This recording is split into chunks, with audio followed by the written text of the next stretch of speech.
দেখুন বন্ধুরা, আমাদের এই গাছে প্রচুর বড় একটা মৌচাক হয়েছে। সেই মৌচাকটাকে এক্ষুনি ভাঙা হবে। দেখুন, দেখতে থাকুন।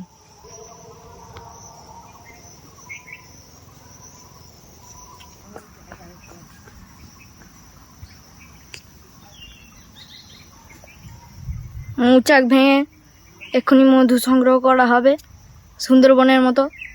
দেখুন বন্ধুরা,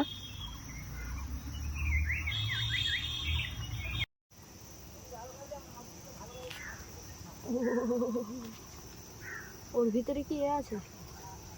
পোকা আছে।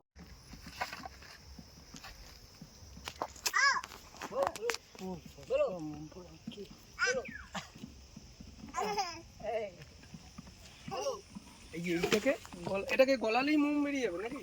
হ্যাঁ, এটাকে এই বালতিটার মধ্যে এইগুলো মোম।